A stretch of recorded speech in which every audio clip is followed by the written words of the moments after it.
আটা দিয়ে যে এত মজার একটা মচমুচে নাস্তা তৈরি করা যায় আপনারা না দেখলে বিশ্বাসই করবেন না। উপরটা থাকবে খুবই মচমুচে আর ভিতরটা থাকবে নরম আর থাকবে চিজে ভরা।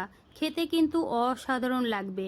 এখানে নিয়েছে একটা বাটিতে নিয়ে নেব 1 কাপ আটা, দিয়ে দেবো চিলি ফ্লেক্স, 1 চামচ সাদা তিল, পরিমাণ মতো লবণ আর দিয়েছি ধনেপাতা কুচি।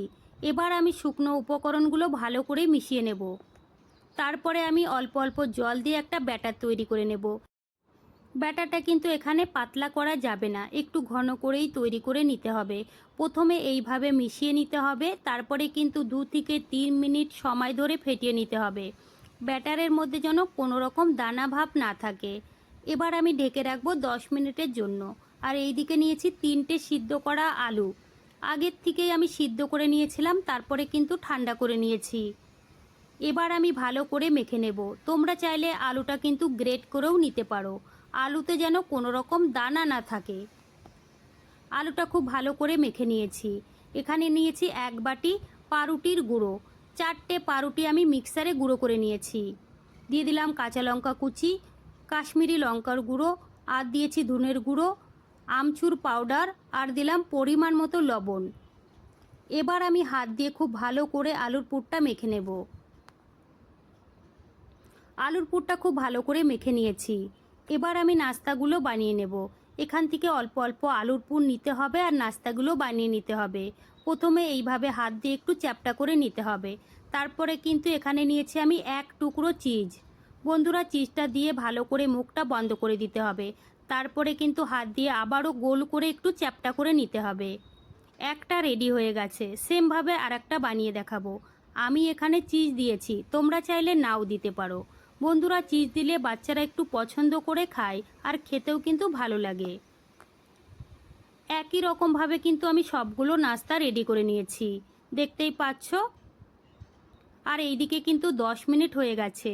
আটার ব্যাটারটা কিন্তু আবার একটু ভালো করে মিশিয়ে নিতে হবে। আর বন্ধুরা, এরকম কিন্তু ঘন ব্যাটারই তৈরি করে নিতে হবে। কড়াইয়ে আমি তেল গরম হতে বসিয়ে দিয়েছি, তেলটা কিন্তু গরম আছে। এবার আমি আটার মধ্যে ডুবিয়ে নাস্তাগুলো ভেজে নেব। সবগুলো নাস্তা কিন্তু একসঙ্গে দেওয়া যাবে না, অল্প অল্প দিতে হবে আর ভাজতে হবে। বন্ধুরা, যারা তেলে ভাজা নাস্তা খেতে পছন্দ করো তারা কিন্তু একবার হলেও এইভাবে আটার নাস্তা বানিয়ে খেয়ে দেখতে পারো, ভীষণ ভালো লাগবে। বাড়ির সবাই তো পছন্দ করে খাবে আর বাচ্চারাও কিন্তু খুবই পছন্দ করবে।